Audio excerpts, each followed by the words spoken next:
Welcome to another episode of the Done Right podcast with Saeed and Nika. This is a conversation with Dr. Robert Myette. He is a pediatric nephrologist at Children's Hospital of Eastern Ontario and a PhD candidate at Dr. Kennedy and Dr. Berger's lab at Ottawa Hospital Research Institute.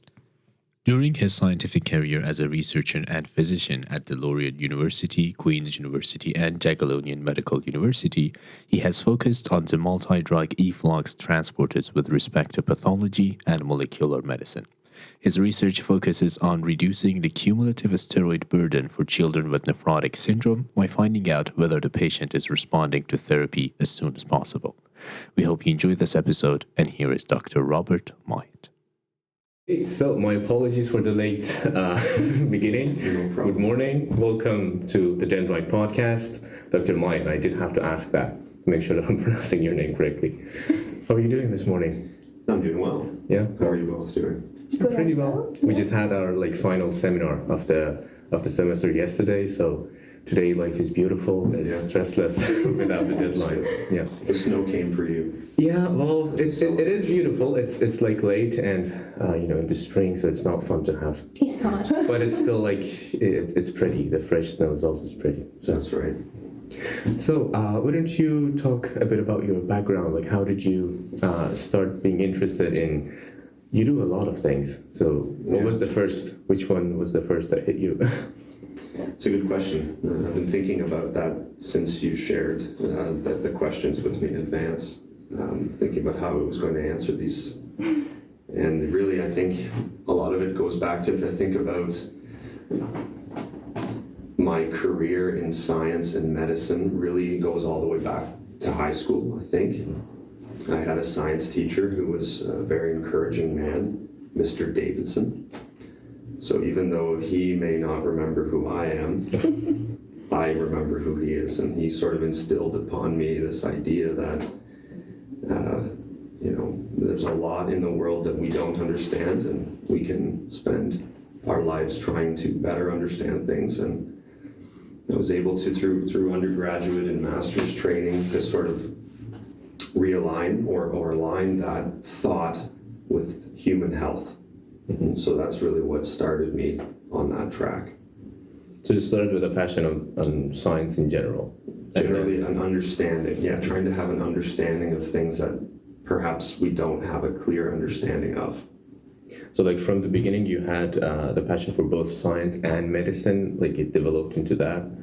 And then how did you like balance the two? Like when was the time that you decided, okay, I'm gonna be pursuing later on, and because at this stage you're still an undergrad, in the timeline. Yeah. But now you're pursuing your PhD after MD. So how did that happen? So that's probably when I did my undergraduate degree, I was interested in science and medicine. So I was inspired by several of the courses I took as an undergrad, largely around medicinal chemistry, molecular drug design. And that's what started getting me thinking more about medicine. So going into to actually get a medical degree. I did a master's in pathology and molecular medicine, which was a way for me to, I guess, hone some skills, get a better understanding of quite a specific topic. I was studying multi-drug efflux transporters.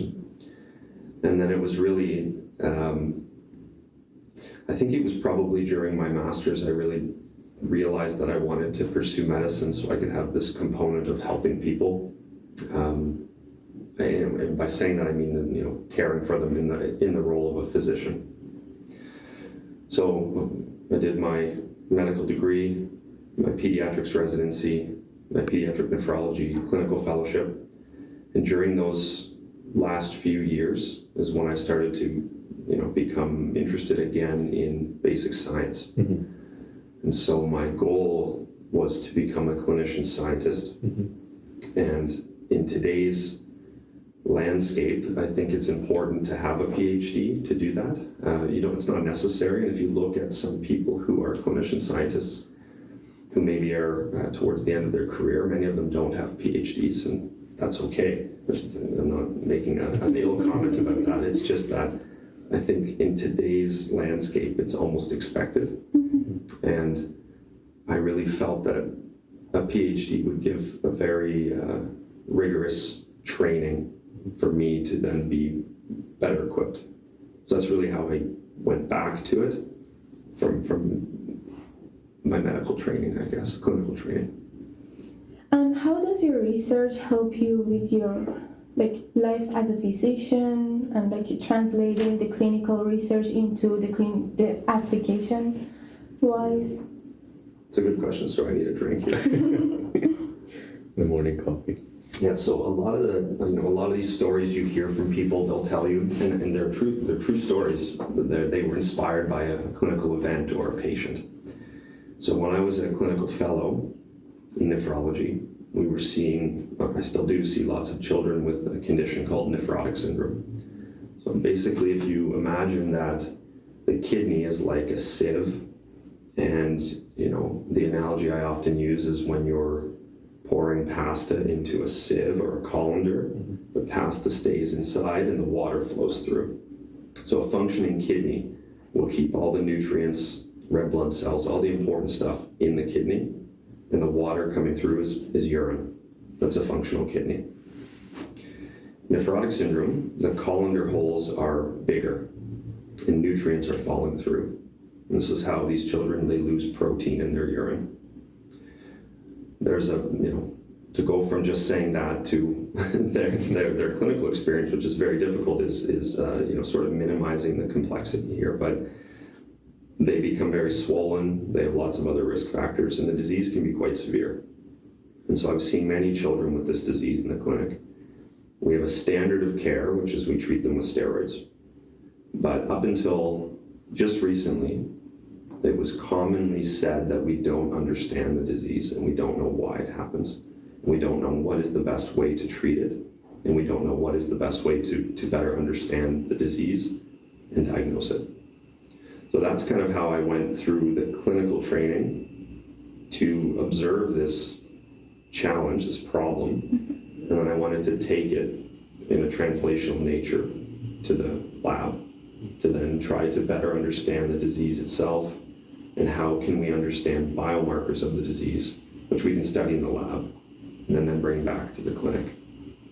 So that's kind of a very long answer to your question, but trying to circle around, it was really from seeing a group of patients children who I felt were they were underserved. We couldn't figure out their disease and we owe it to them. So that's really how I came around.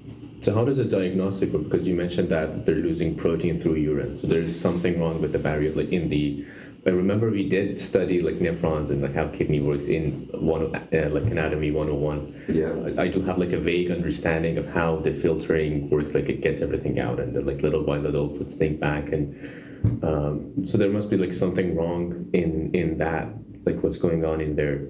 And how would you diagnose this disease? Yeah. So it's diagnosed clinically. We look at the amount of protein in the urine as a marker. So it's a very crude marker. If you can imagine, we've been able to look at protein in the urine for, I don't know how long, but at least 50 or 60 years. That when they present, they have edema or swelling, and they have low blood protein levels. That's really the diagnosis. Those three features are enough to diagnose nephrotic syndrome. So when I actually kind of forget what you were asking me. You asked me about the diagnosis, but you also mentioned about maybe the pathomechanism. Yeah, exactly. So it really does go down to they're called podocytes. So foot cells is what that stands for. And they are interdigitating. So you'll never meet a nephrologist who doesn't like to intertwine their fingers when they're explaining the kidney, because we use the fingers as the foot processes of the podocyte interdigitating to create a filter. So indeed, that filter is what breaks down. It's the podocytes themselves that are flattened and non-functional. So while we can diagnose it clinically, looking at a child with this disease, we can do a biopsy as well of the kidney, and we can actually see the podocytes on electron microscopy. They are flat instead of being, having a preserved ultrastructure. So that's really a clinical diagnosis and then a pathological diagnosis. All right, so you mentioned that the causes of this syndrome is not really well understood, but what could be some potential causes? Is it like mostly genetic factors, or is it caused by the environmental factors? It's a great question. So when we think about it, it's split between genetic causes, which are usually presenting in small infants, so usually less than a year of age. They will present with the features of nephrotic syndrome and protein in their pee. And very often they are the ones who are receiving genetic testing. And it's often we find a genetic result in a young child. Around the age 1 through maybe 13, this is what we call idiopathic. That's what we don't have a clear understanding on what is the cause. There is a lot of evidence, and even more evidence mounting over the last, say, 3 years, that it is probably an immune-mediated mechanism, and it could be an autoimmune condition. So that, again, that slit diaphragm, those foot processes that I talk about, there are specific proteins that are interdigitating there. One of them is called nephrin. And very recently there was a discovery of anti-nephrin antibodies in the bloodstream of people with this condition. So the idea is that it's indeed some form of an autoimmune event. But there's still a lot of work that I think is ongoing and is needed. We have to apply appropriate scrutiny to a new observation like this.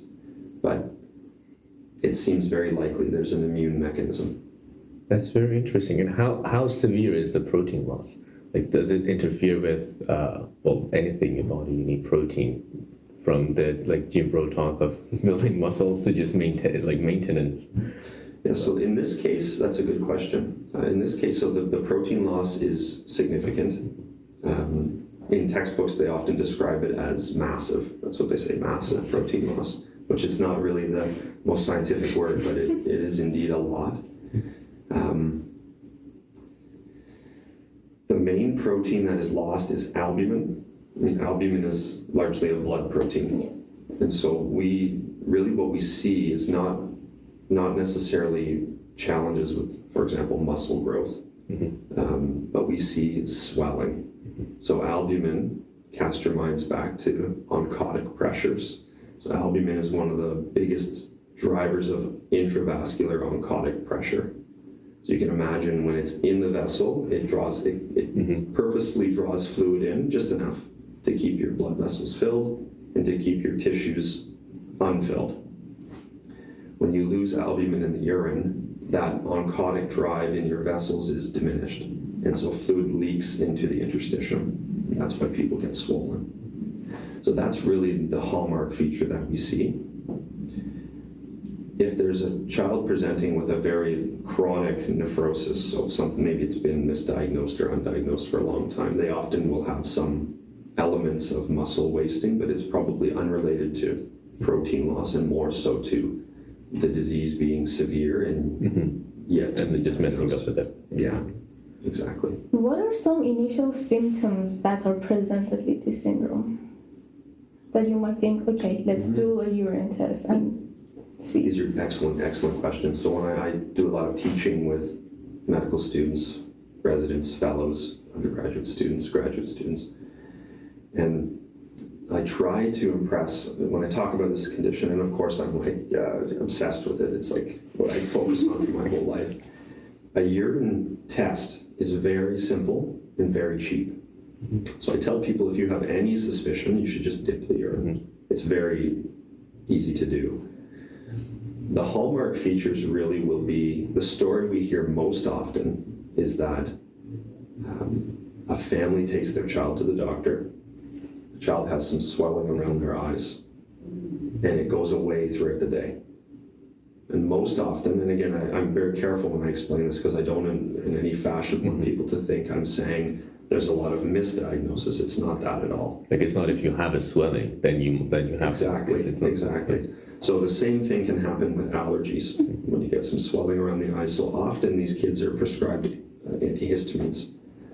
And because the disease, when they're upright, tends to go away, not the disease, but the swelling that's in their face tends to go away people are often thinking, oh, the antihistamine worked.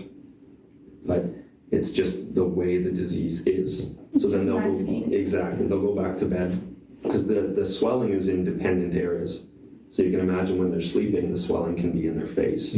When they're standing, walking through the day, it's in their legs. It may not be as noticeable. Because it can be anywhere in the body because of the protein is missing everywhere. That's right. And like antihistamines, because it's not still clear, but because it's sort of immune related, antihistamine might help, but it's like depends on the sort of immune cell we're talking about, that it might suppress it. Like it's not every immunosuppressant that might. So I would actually say no. So the antihistamine is just simply a myth. Like it was the wrong medicine to give, and it appeared like it worked when it didn't. Yeah. So just to make sure that's clear. No, the antihistamine wouldn't help the condition. It's just masking the condition, so it's not solving anything. It's kind of more like it's given because people think it's allergies. Yes. But in fact it isn't. But they don't really do anything. But we often hear that they are given, but there's no effect. Would supplementation of albumin work in any shape or form? It does, and we reserve that for the sickest children who come into the hospital, and we gauge that based on the amount of urine they produce. So you can imagine if you have a problem with intravascular filling because the fluid is leaking into the tissue. That means the kidneys are not seeing as much blood, as much fluid. And so they start to clamp down a little bit as well. So we actually start to see a decrease in the amount of urine produced. That's an indicator to us that this disease is progressing. And then we can use things like intravenous albumin. And is it a difficult protein to produce? Like how? Because like there's a couple of factors. It's like the different risk factors. Of supplementation and the cost of producing this protein. And I guess like with new technologies of protein production, let's call it, how is that working? So if I understand correctly, all of the albumin that we give would be sourced from humans. It would be taken from humans, similar to the way somebody would donate blood. But I want to be careful because I'm not certain about that. But I'm pretty sure that for the most part, the albumin we're giving would be basically taken the way we take plasma or blood, red blood cells, platelets type of thing. Would it be feasible to? I'm trying to think. Like I'm thinking all about like the cell biology, like all the courses we had here. So like upregulate the like transcription of albumin if we're just focusing on that protein. So it's an interesting concept, which is not far off. We observe that in children with nephrotic syndrome, they actually have elevated levels of blood lipids, like triglycerides, cholesterol, albumin being produced in the liver. The idea is that the body is actually trying to ramp up production of albumin, and in doing so is maybe mistakenly increasing the production of some of these lipids. So that connection between elevated blood lipids in nephrotic syndrome is still under investigation. But one of the ideas is that in an attempt to create more albumin, the liver ramps up production of a variety of different molecules, some of them being these fats. So the body itself is trying to do what you're suggesting. I'm not aware of any studies or any thoughts around maybe modifying the production in using a medication, something like that. I'm not aware of that. And would the increased level of lipids like increase the level of maybe a heart attack or any in early ages? Yeah, these are great questions. So yes, there's a concern that children who have severe nephrotic syndrome for long periods of time may be at an increased risk of early cardiovascular disease because of these long-standing elevations in lipids. Yes. Yeah. All right. So you mentioned that albumin supplement is one of the ways that we try to help with this syndrome. What are some other areas that we can manage this disease? So the best approach is to use immune suppression. So all children presenting with nephrotic syndrome will be given a course of steroids. That's our gold standard approach. There are secondary immune therapies that we can use, so we call them steroid sparing, but we have a pathway we would follow to first determine if the person is responsive or not, and if they are not, then we would try secondary medications. So some of them are tacrolimus and mycophenolic acid. These are two of our big drugs that we would use. There's another medication that we use called rituximab. So this is an anti-CD20 antibody, so it targets B cells. So that really got at the concept that this disease is probably immune mediated in some form. Because if we're interrupting a B cell, let's say, its function, then it's probably doing something, especially if rituximab works. It doesn't work for everybody, but it works for many. So those are really some of the big medications that we use. There are more complexities which maybe are outside of this discussion that could take a lot of time, so maybe I'll leave it there. And how does your line of research, what are you curious about? So I'm very curious about finding a way, so maybe it's not curiosity, but it's drive. Mm-hmm. I'm driven to find a way to reduce the amount of steroids these children receive. Because we haven't really talked about steroid response. So this disease can be categorized many different ways. Steroid responsive, steroid dependent, frequently relapsing, steroid resistant. There are many different kind of pillars of this condition.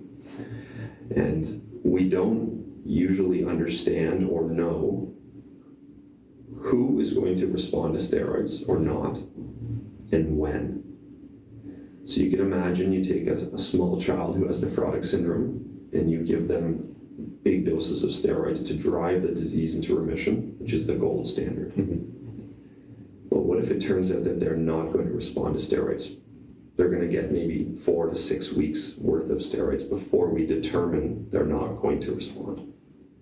And so that feels to me like a very good point of intervention. Mm-hmm. So the main kind of overarching goal of my research program is to reduce this sounds so scripted, it's because I've written a lot of grants lately, but it's to reduce the cumulative steroid burden for children with nephrotic syndrome.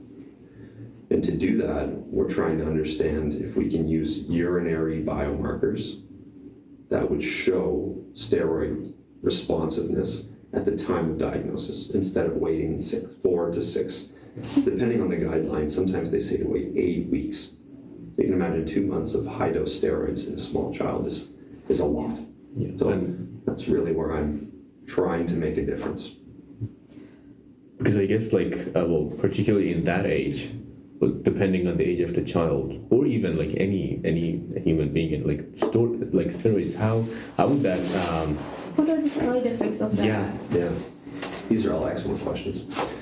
The main side effects that we see for children who are on, so let's just say a classic course of steroids, often we see weight gain, we see an increase in appetite, and we see mood and sleep changes. So usually poorer sleep and a more challenging demeanor. I'm trying to say that as kindly, like sometimes children will get really excited, mm-hmm. Sometimes they can be aggressive. Mm-hmm. Not always, but it's sometimes. Some of the other side effects which become more challenging for, say, teenagers is, again, weight gain. Sometimes it's hair growth, mm-hmm. and it can be acne. Mm-hmm. This can be brought out by steroids.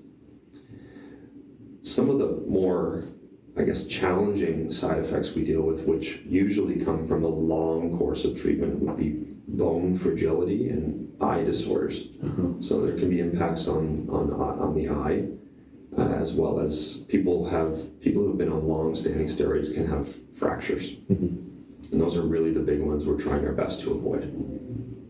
And what would be the alternative course of action in terms we find out that they are non-responsive to steroids? then what would you do? Yeah, that's a good question too.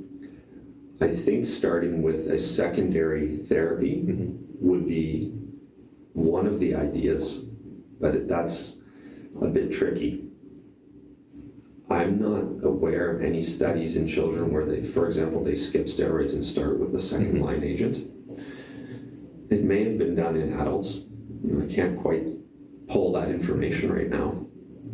But the idea would be if we can spare them steroids or at least find a marker that would allow us to reduce the duration if we know they're not going to respond. Yeah.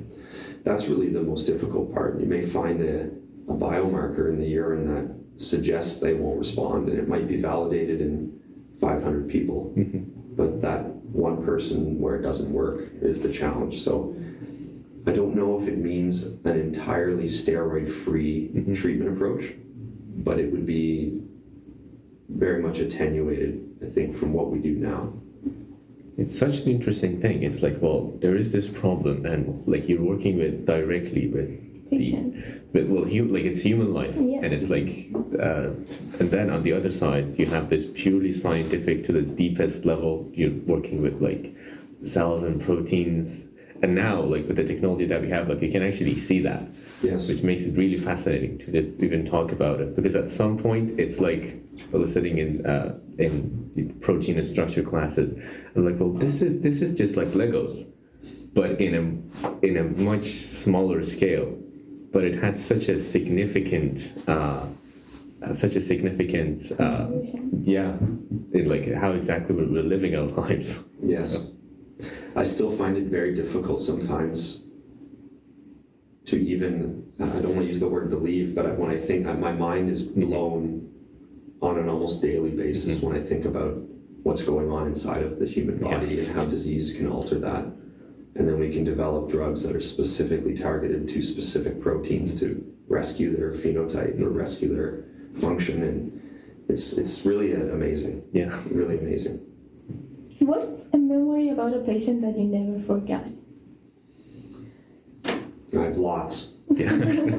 But I'll tell you the one that immediately comes to mind was a very difficult circumstance where somebody who had nephrotic syndrome actually, so we didn't talk about this, but they also are at risk of blood clots. And it was a very serious blood clot. And so really, it's rare, but having experienced it and seen it right before my eyes now makes me keep it at the forefront of my mind despite its rarity. So it was really a difficult clinical encounter. Luckily, everything was okay in the end, but still, it was very severe, and so it really kind of burned into my mind. Yeah.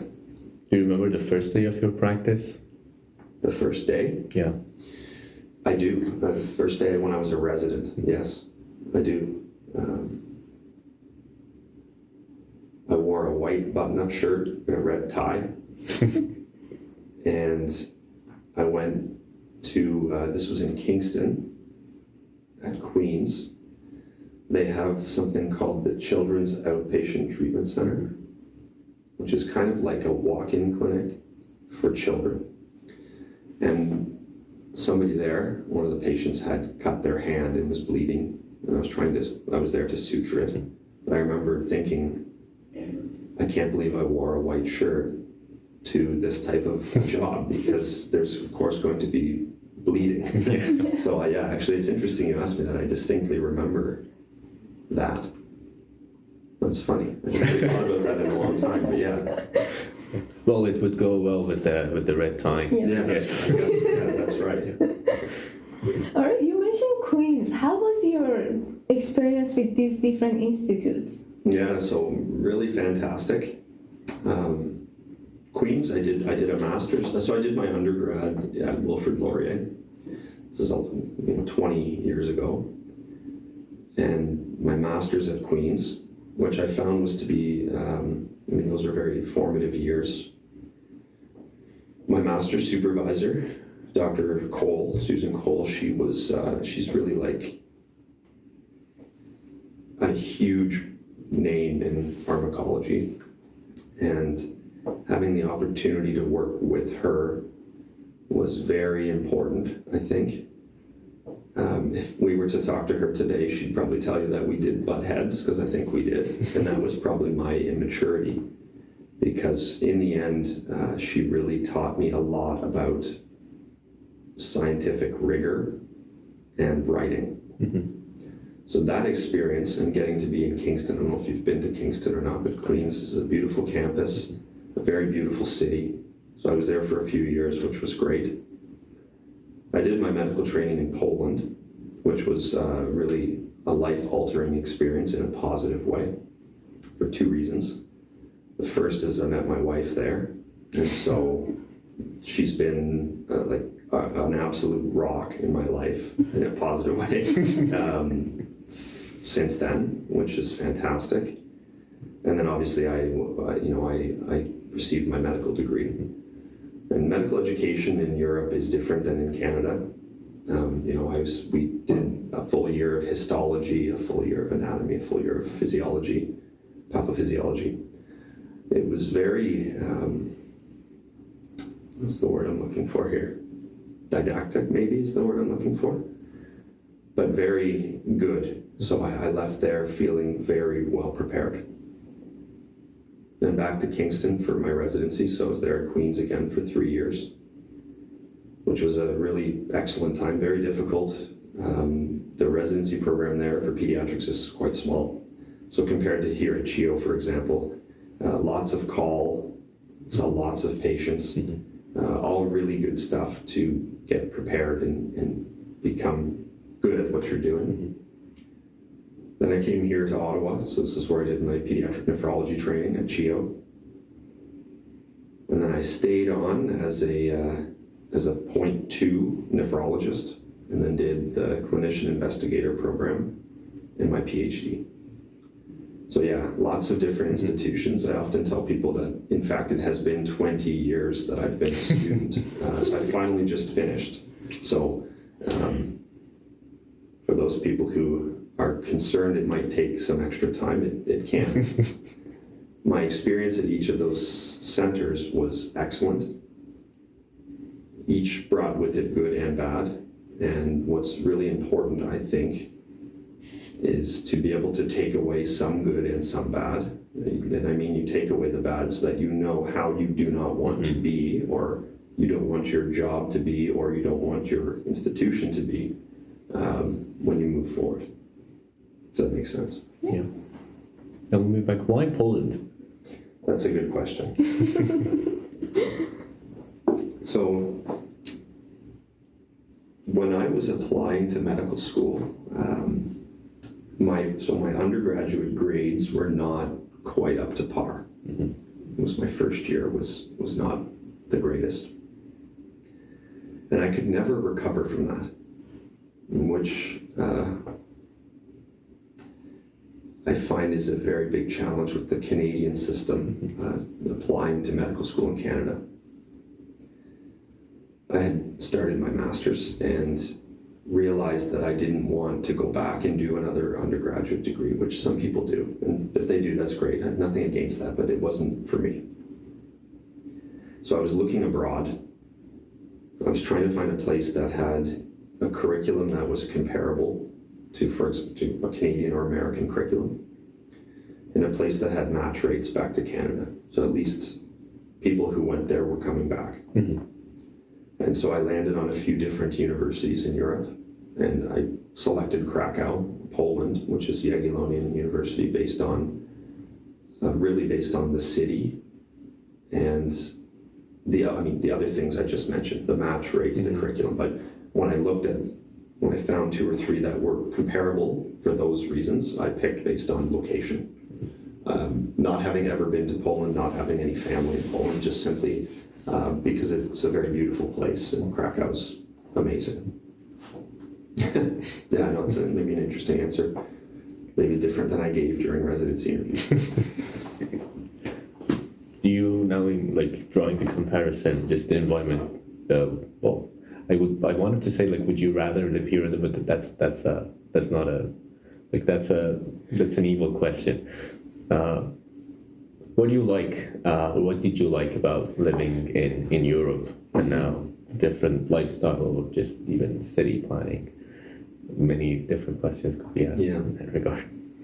So to be honest with you, like Ottawa has become my home, and I love Ottawa now. I couldn't imagine living in another city right now. I really, really am happy to be here. If my wife heard this, she would laugh, because when she first moved here, which was before me, I told her I could never live in the city.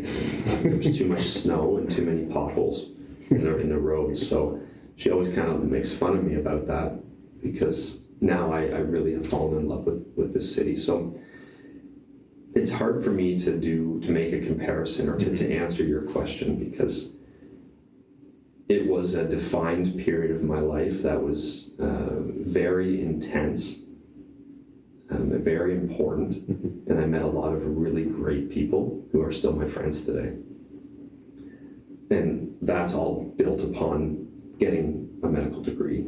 You know, so Poland has, and meeting my wife there, so Poland has a lot of these special memories. Concentrated. Yes, it is. You're right. But when I think about your question now, I don't think I would want to live in Poland now any longer. I think it was a defined period of time for me. Overall, do you recommend studying abroad? I think the answer to that is no.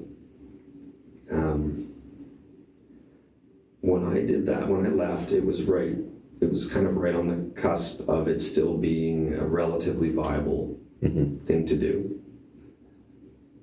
I'm a bit concerned now that it's less viable.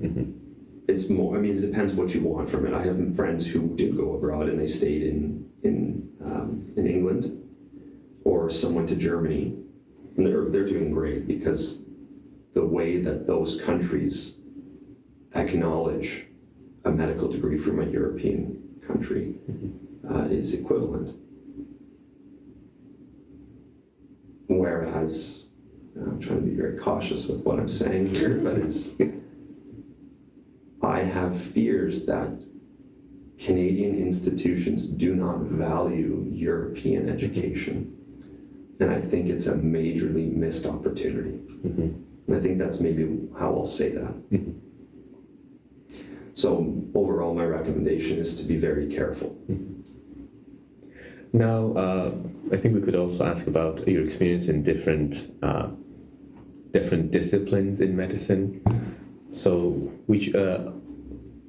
what exactly drove you to this specialization? You did answer this like in the beginning, but in comparison with like other, because there are many like underserved communities from in different ages.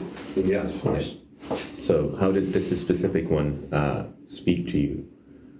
Or even if it's before that, like how did you pick this specialization? So I think that when I tell people this, they either A, don't believe me, or B, they say it's unfair how it was so easy for me to find this out. So when I went to medical school, like many people, I thought I wanted to be a surgeon. So you may hear that a lot. People are saying, I want to be a surgeon. I did my first surgery rotation and immediately knew I did not want to be a surgeon. Immediately. So then I thought, okay, I like solving problems and thinking about internal medicine. So yeah, maybe internal medicine. So I did some internal medicine rotations, thought they were great. But it was only once I did my pediatrics rotation that I realized that was the right specialty for me. So it may not come across in this interview, but for people who know me, I can be silly. Doesn't look that way right now. And interacting with kids is great because they're sick, but they're kids, and they expect you to be a certain way. You know, if you go and you're all formal and it doesn't work. It doesn't really work. So to be able to just sort of be silly while still providing care, I found it to be a really nice combination. And I felt that I was able to provide the care that was required in a way that was understandable to children. So, you know, they're scared. They don't know what's going on. If they're experiencing pain, it's really quite bad. The parents are very stressed. It just becomes a very stressful environment. So if you can kind of come in there, pull a sticker out of your pocket, it's Paw Patrol, and you give it to the child, it changes the whole scenario. So I learned a lot on how to do that, but it all really felt like the right thing. I was going to just, because I got to get to pediatric nephrology, so I initially thought I wanted to be a hematologist. That's what I really thought. I was going down that direction. But then again, it was another one of those experiences. I did a pediatric nephrology rotation here. And actually so Dr. Feber is one of the pediatric nephrologists, and he has been a mentor for me for a very long time. And it was seeing his work and him asking whether this is something I might be interested in that actually kind of snapped for me. So really, it was simple. I walked into it both times. That's another long-winded answer, but that's kind of how it happened. You mentioned children like experiencing pain and also being scared. So a lot of these children become isolated in the hospitals, especially with their families going through all of these therapies. How do they cope with that? That's a very hard question. So the children shouldn't be, there always would be a parent at the bedside. Or a caregiver.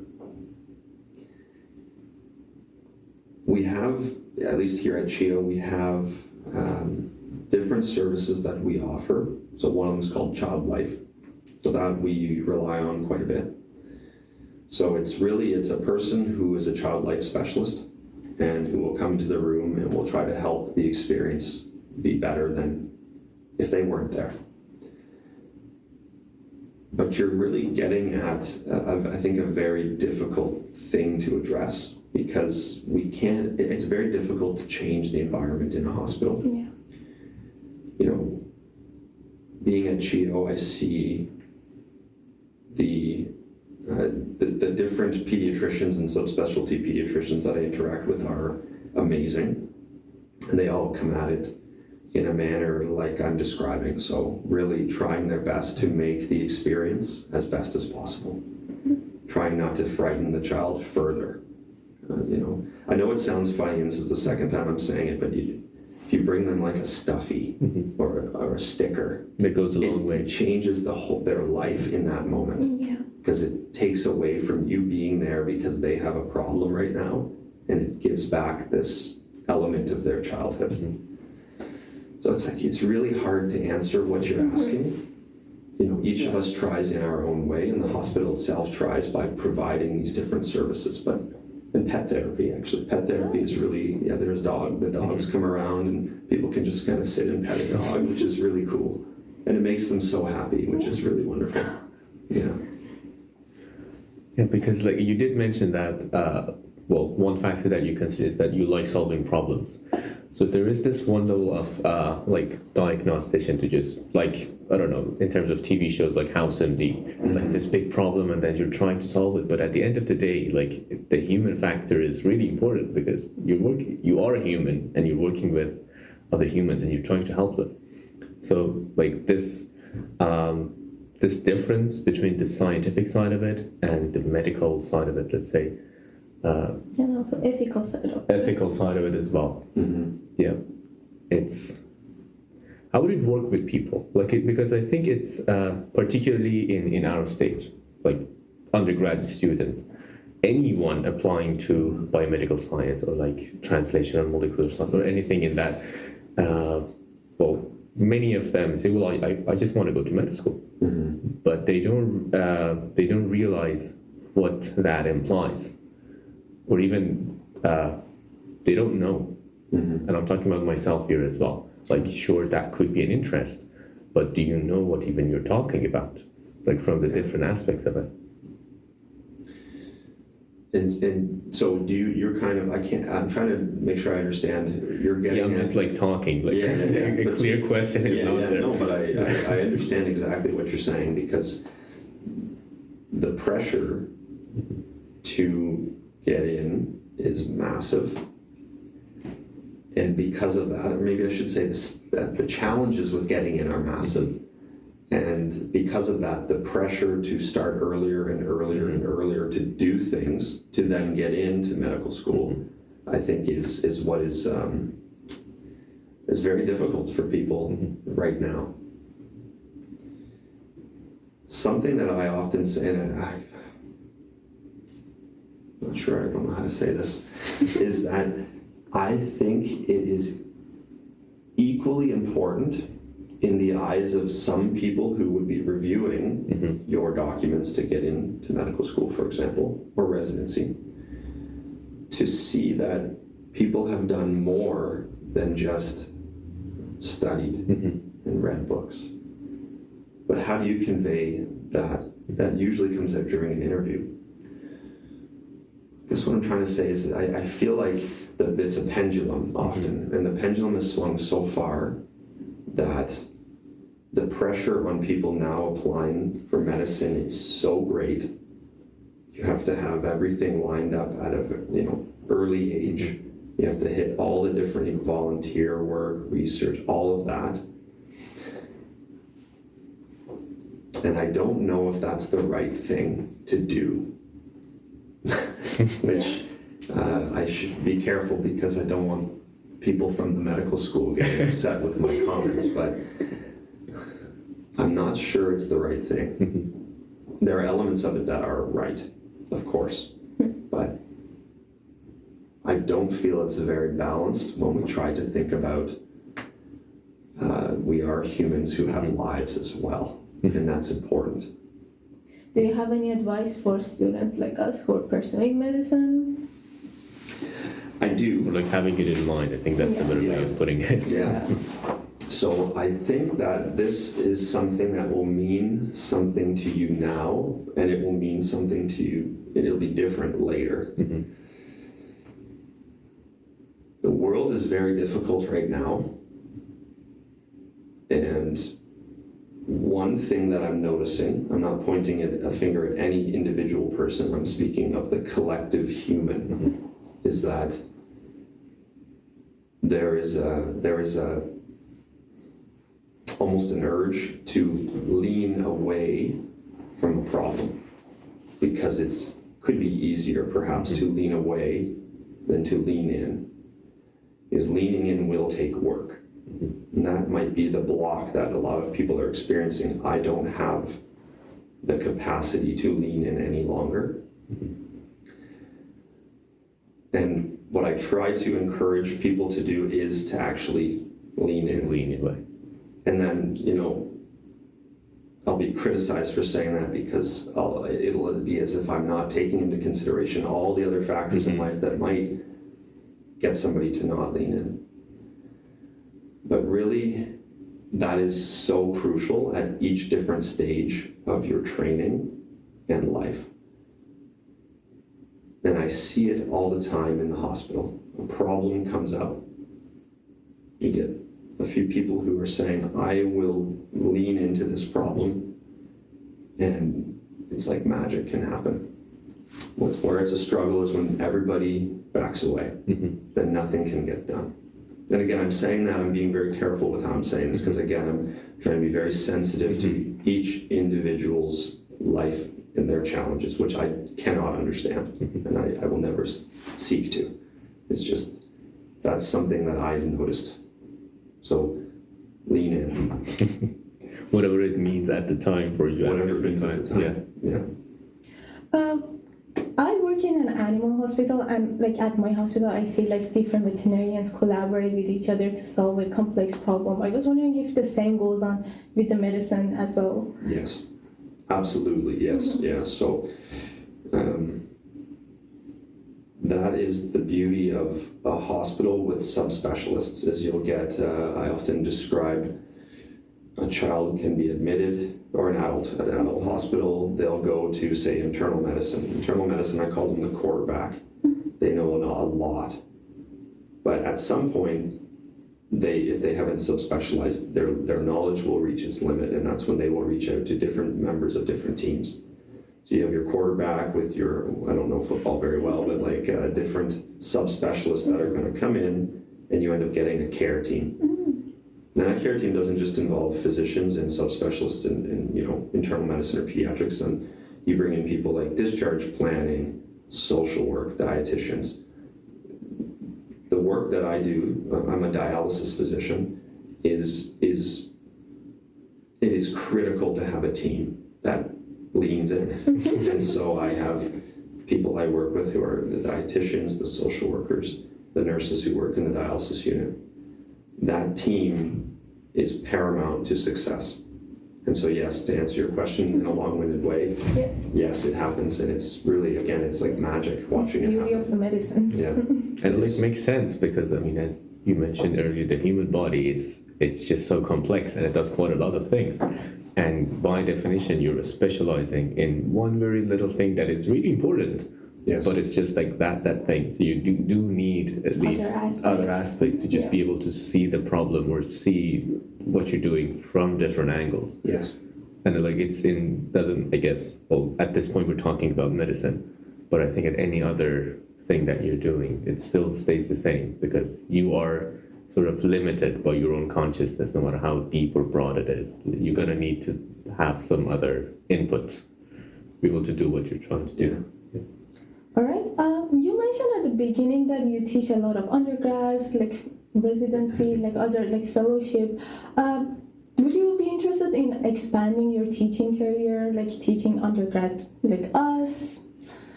Yeah, so I did see that question. Yeah, so it's because I haven't been given my assistant professorship yet. In fact, I have been, but not on paper yet. So indeed, yes, I'm going that route.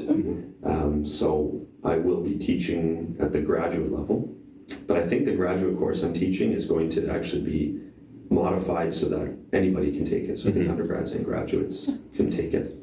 But so yes, I am interested in doing that to a degree, and that's important to state because I have my lab, which really will take up a large chunk of my time, and that's really, I think, what I was hired to do. I think that's really where the institutions are seeing me, and I see myself. But yes, I really do. I'm very interested in doing some teaching at the graduate level. I think it's going to be great. Yeah. As you mentioned, how do you manage all of these responsibilities, being a physician, doing clinical research, and also now teaching will be added to all of that. And I'm sure there's quite a lot of other. Yeah. So it's it can be very difficult.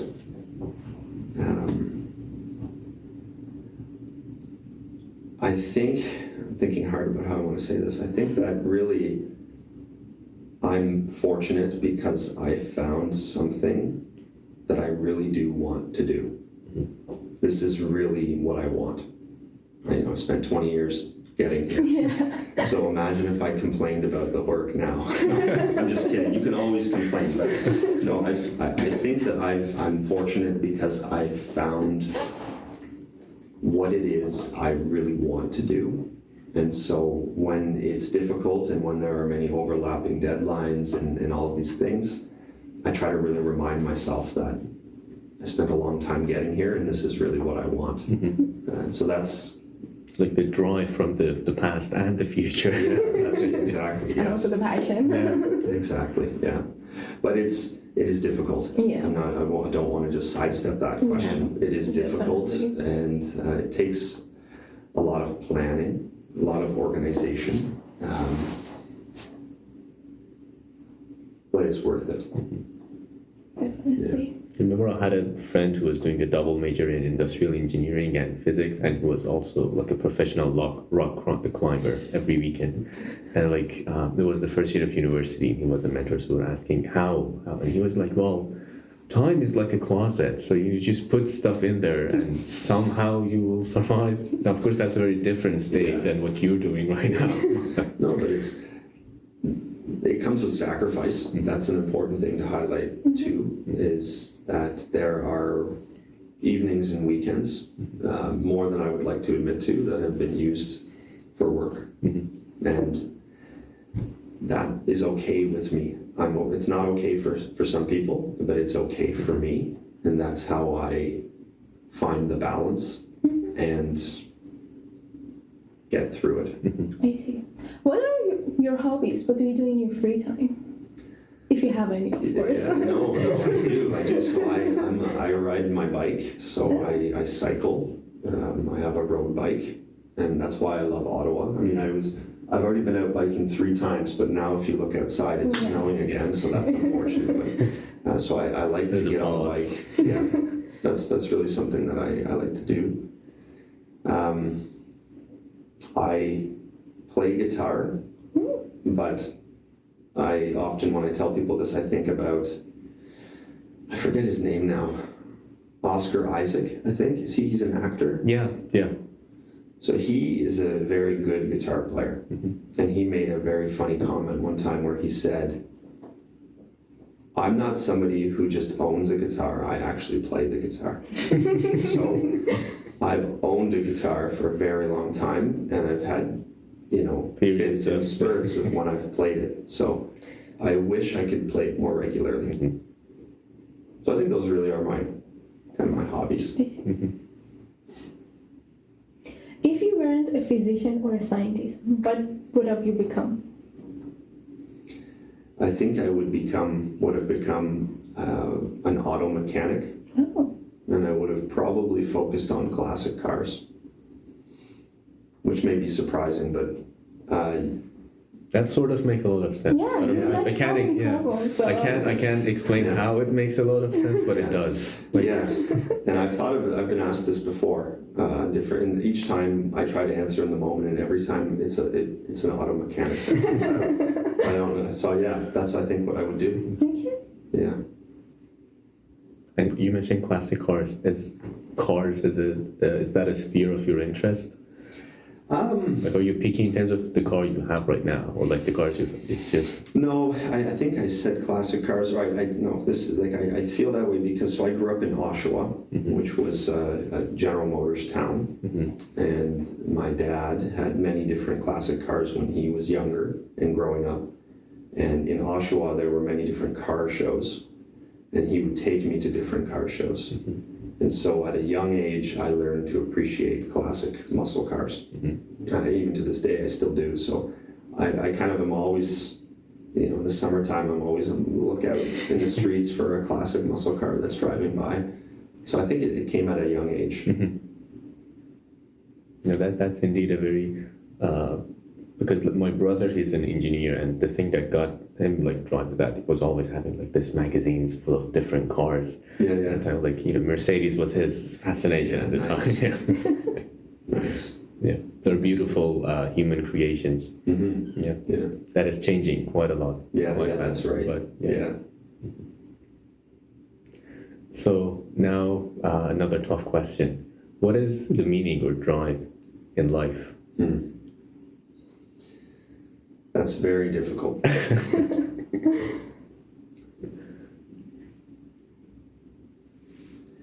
Because I think it's different for each person.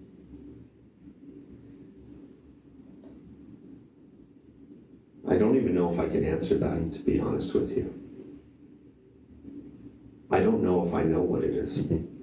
I don't know if that's a strange answer, but no, that's actually a valid answer. Yeah, I'm not sure I know what it is. And if someone asks me again in 5 years, maybe I'll have a different answer, but yeah, I'm not so sure I know. Okay. How about the drive part of it?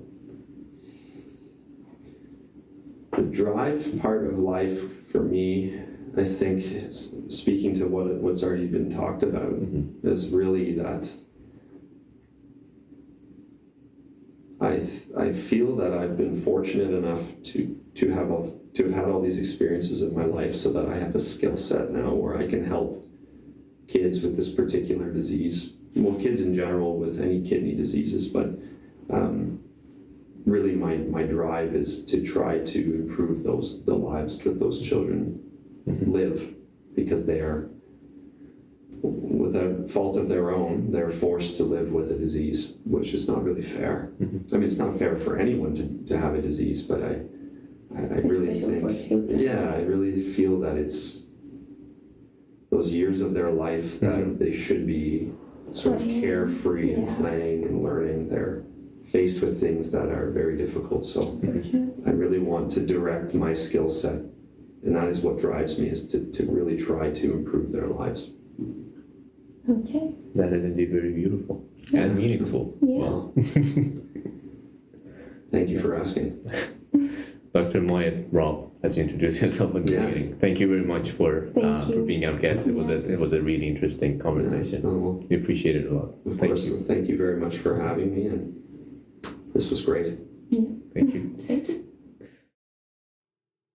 Thank you for listening to this conversation with Dr. Robert Myette. We covered topics such as nephrotic syndrome and its treatments, steroid burden on children, his journey as a medical professional, and his views on work-life balance and life in general. His work bridges clinical pediatric nephrology and basic science, aiming to develop better diagnostic methods and minimize the long-term health impacts of current treatments. This is the Dendroid Podcast. To support it, please share this episode with your friends and anyone who might be interested. We hope you enjoyed this episode and see you next time.